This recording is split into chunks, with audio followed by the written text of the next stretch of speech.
شفاف قیادت اور نچلی سطح پر اتفاقیہ ناانصافی۔ تحریر وجاہت مسعود۔ ہم بندگان خاکی آمریت کو داروگیر، عقوبت خانوں، قتل و غارت، اداروں کی بے توقیری، ناجائز رسوخ کی دراز دستی اور عوام کی بے دست و پائی جیسے حوالوں سے جانتے ہیں۔ آمریت میں انسانوں کا تخلیقی اور پیداواری امکان مفلوج ہو جاتا ہے۔ اس سے بڑی ناانصافی یہ کہ بہترین انسانوں کی نادرہ روزگار صلاحیتیں علم، تخلیق اور تعمیر کی بجائے آمریت کی سنگین دیوار سے لڑائی میں ضائع ہو جاتی ہیں۔ 20ویں صدی کا پہلا نصف 4 فاتر العقل افراد کے ہاتھوں میں بے پناہ سیاسی طاقت کے نتیجے میں ناقابل تصور تباہی سے عبارت ہے۔ اٹلی کا مسولینی 28 اپریل 1945 کو قتل کر کے میلان کے چوک میں الٹا لٹکا دیا گیا۔ جرمنی کے ہٹلر نے 30 اپریل 1945 کو برلن میں خودکشی کر لی۔ جاپان کے جنرل ٹوجو کو 23 دسمبر 1948 کو پھانسی دے دی گئی۔ اس قبیلے کا چوتھا رکن جوزف اسٹالن عالمی جنگ میں فتح کے سبب کئی برس مزید زندہ رہا اور 5 مارچ 1953 کو ماسکو میں طبعی موت مرا۔ اپنے 30 سالہ اقتدار کے دوران اسٹالن کروڑوں انسانوں کی موت کا ذمہ دار تھا۔ یالٹا کانفرنس میں اسٹالن نے خود چرچل کو بتایا کہ اجتماعی زراعت کے تجربے 1927 تا 1931 میں 1 کروڑ اموات ہوئی تھیں۔ دہشت اور تطہیر کے برسوں 1934 تا 1938 میں مرنے والوں کی تعداد اس سے بھی زیادہ تھی، لیکن کسی میں آواز اٹھانے کی جرات نہیں تھی۔ اسٹالن کی موت کے بعد پولٹ بیورو میں اقتدار کی داخلی کشمکش 3 برس تک جاری رہی۔ بالآخر خروشچیف نے کلی اقتدار حاصل کر لیا اور کمیونسٹ پارٹی کی 20ویں کانگریس میں 25 فروری 1956 کو ایک خفیہ تقریر میں پہلی بار اسٹالن کے عہد میں ظلم و ستم اور شخصیت پرستی کا اعلیٰ ترین سطح پر اعتراف کیا۔ یہ خفیہ تقریر مغربی ممالک میں پہنچی تو امریکہ اور یورپ میں اشتراکیت کے حامی سوویت نظام کا دفاع کرنے کے قابل نہ رہے۔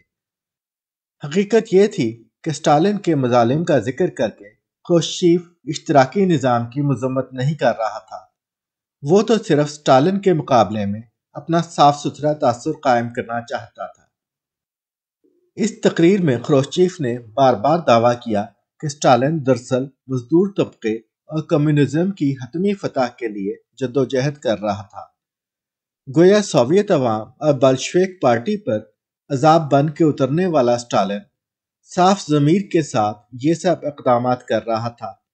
یہ الگ بات کہ KGB کی پیشرو تنظیم NKVD کے 3 سربراہ جو ماسکو مقدمات، تطہیر اور عہد دہشت کے مرکزی کردار تھے، یکے بعد دیگرے ایک جیسے انجام سے دوچار ہوئے۔ جولائی 1934 میں NKVD کا سربراہ بننے والا یاگوڈا 15 مارچ 1938 کو گولی مار کر ہلاک کر دیا گیا۔ اس کے جانشین یزوف کو 4 فروری 1940 کو فائرنگ سکواڈ نے قتل کیا اور اس کا جانشین بیریا 23 دسمبر 1953 کو سزائے موت کا مستحق ٹھہرا۔ یہ کیسی حب الوطنی تھی کہ ملکی مفاد کے اعلیٰ ترین محافظ یکے بعد دیگرے اپنے ہی قائم کردہ بندوبست کا شکار ہو رہے تھے۔ خروشچیف کا موقف تھا کہ کامریڈ اسٹالن تو ایک سچے کمیونسٹ تھے، البتہ ان کے ماتحت نچلی سطح پر ظلم و تعذیب میں ملوث تھے۔ جب یہ خبر باہر نکلی تو برٹولٹ بریخت نے لکھا کہ اسٹالن ازم سے مکمل نجات کے لیے عوام کی اجتماعی فراست کو بروئے کار لا کر پارٹی کو عصر نو منظم کرنا چاہیے۔ جرمنی کے معروف کمیونسٹ شاعر یوہانس بیشر نے لکھا کہ اسٹالن کے اقتدار میں رونما ہونے والے انسانی المیے کی تاریخ میں کوئی مثال نہیں ملتی۔ اس خون چکاں عہد کے دھبے اسی صورت میں دھل سکتے ہیں جب اس کی تحقیق کرنے والے اس خوفناک استبداد کی حقیقی نوعیت بیان کرنے کی استعداد رکھتے ہوں، جنہوں نے اس جبر و تشدد کا سامنا کیا ہو اور اس کی مزاحمت کر رکھی ہو۔